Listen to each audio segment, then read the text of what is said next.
Quiero comenzar también haciendo algunas menciones al discurso de Su Majestad el Rey del día de Nochebuena. El Rey nos representó a todos con un discurso en el que se erigió como portavoz de todos los españoles. Al final, el sentido de Estado del Rey Felipe VI yo creo que debería interpelar a cualquier ciudadano español. Los españoles tenemos mejor rey que presidente del Gobierno. Es una anomalía que la mitad del Ejecutivo se dedique a atacar a la corona cuando nuestra Constitución establece claramente que la forma de nuestro Estado es una monarquía parlamentaria. Hacer oposición al rey, como hacen algunos socios y la mitad del Ejecutivo, es negar lo que somos como nación. El problema de España no es el rey, es Pedro Sánchez. Y otro año más, los socios extremistas de Pedro Sánchez dieron la nota, atacando a una institución que nos representa a todos los españoles, vivamos donde vivamos, hablemos lo que hablemos o pensemos lo que pensemos. Y Pedro Sánchez no ha defendido al rey ni a la institución. Si el presidente Feijóo fuera presidente del Gobierno de España, sin duda, todos estos ataques hubieran tenido una defensa por parte del Gobierno de España. Y ya hablando del Gobierno de España, es algo que no nos sorprende, nada de Sánchez. Y en el balance que hizo el otro día, yo creo que hay que tener valor para, en esa introducción que hizo del balance del 2024, no mencionar absolutamente nada de todos los casos judiciales que acorralan a su entorno familiar, a su partido y a su gobierno. Es el responsable político de todo lo que está sucediendo y de todo lo que estamos conociendo y no hizo ninguna mención a nada de estas circunstancias. Al final, el Gobierno de España está más ocupado en defenderse de los casos de corrupción que le rodean que en defender los intereses de todos los españoles. Sánchez está acorralado por la corrupción y ha decidido desacreditar al Poder Judicial que lo investiga, también a todos aquellos medios de comunicación que publiquen todas estas informaciones y también a todos aquellos que lo decimos y lo denunciamos. Los jueces no tienen la culpa de tener que investigar todos los indicios y las pruebas que hay de corrupción en el entorno familiar, político o de gobierno de Pedro Sánchez. Quien tiene la culpa es quien presuntamente ha malversado y se ha enriquecido y además lo hacía en uno de los peores momentos que ha vivido nuestro país, ¿no? Que era durante la pandemia.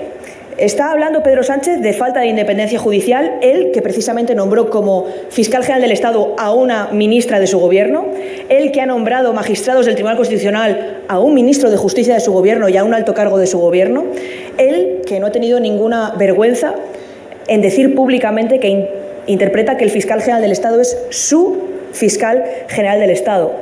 Hablaba el gobierno y miembros del gobierno y del Partido Socialista de que alguien tenía las cartas marcadas. ¿Hay alguien que tenga las cartas más marcadas que el fiscal general del Estado, al que Pedro Sánchez define como su fiscal general del Estado?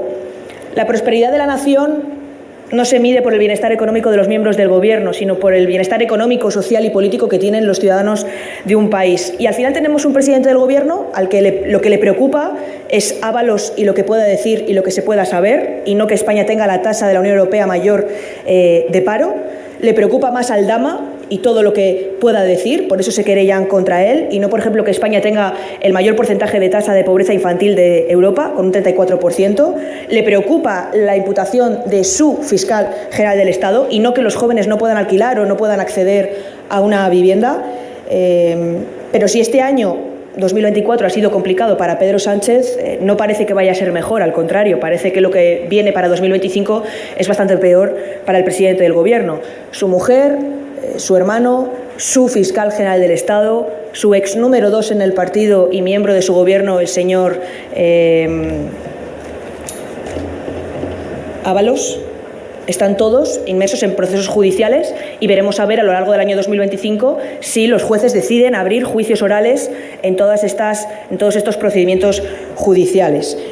Hoy hemos conocido una información muy relevante también, que viene publicada en el diario El Mundo, sobre esos WhatsApps que mandaba el señor Ángel Víctor Torres a Koldo, sobre información que únicamente podía tener el Gobierno de Canarias, sobre esos contratos con soluciones de gestión, la empresa La Trama del señor Aldama y de Koldo y de Ábalos, y hemos visto cómo de nuevo se comprueba que el señor Ángel Víctor Torres miente.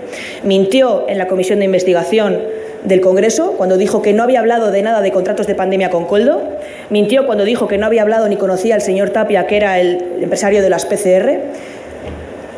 A la semana siguiente se conoció, a través de esos informes de la UCO, que Ángel Víctor Torres sí hablaba con Koldo sobre los PCR y sí conocía al señor Tapia, le conocían en la trama como Nacho Flashback, y fue a la Comisión de Investigación del Senado en la que dijo que, que sí que hablaba con Koldo de PCRs, pero no de los contratos de mascarillas. Estamos viendo cómo el señor Torres mandaba información reservada de su gobierno de Canarias al señor Koldo para que se la enviase a su vez al señor Aldama, sobre toda esa trama de corrupción con esa empresa de soluciones de gestión. Lo que está claro es que cuando Sánchez vuelva estas Navidades, la justicia va a seguir investigando a todo su entorno, a su gobierno y a su partido, y desde luego los jueces van a seguir haciendo su trabajo, porque los jueces de este país no persiguen ideologías, lo que persiguen son delitos. Y por tanto únicamente aquel que cree que ha cometido delitos puede sentirse perseguido por los jueces o por la Guardia Civil o por la UCO. Pero no solo eso, es que 2025 también será el año, lo ha dicho el presidente Sánchez, de la foto del presidente del Gobierno con un prófugo de la justicia como es el señor Puigdemont. El señor Sánchez ya dijo que, por supuesto, se reunirá con el señor Puigdemont en Waterloo, donde sea. Si el señor Puigdemont le pide que vaya a Waterloo, a cambio de mantenerle en el Gobierno, Sánchez irá. Si el señor Puigdemont le pide que deje el Falcon y que vaya andando en romería, pues al señor Sánchez, que está en modo supervivencia, no le quedarán más razones que ir andando a Waterloo a verle si se lo pide el señor Puigdemont, porque es la única forma que tiene de mantenerse en el Gobierno. Al final, la manera con la que Sánchez ha intentado acabar con el independentismo es cediendo a todas las cosas que le pedía el independentismo. Ya tienen los indultos, tienen la amnistía, es probable que puedan tener el cupo secesionista, hemos visto cómo el presidente Sánchez lo está defendiendo, y al final pues la igualdad para los socialistas y para Pedro Sánchez pasa por quitar la igualdad a todos los españoles. Esto es un poco lo que queríamos comentar antes de tener nuestro comité de dirección hoy, el último del año, y yo ahora me pongo a vuestra disposición para las preguntas que queráis hacer. Muchas gracias.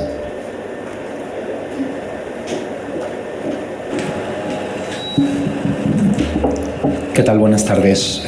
Ha dicho que el discurso del rey representa a todos los españoles. Quería saber si la dirección del Partido Popular cree que se puede representar a todos los españoles sin mencionar una sola vez a las 46 mujeres asesinadas este año por sus parejas o exparejas. Gracias.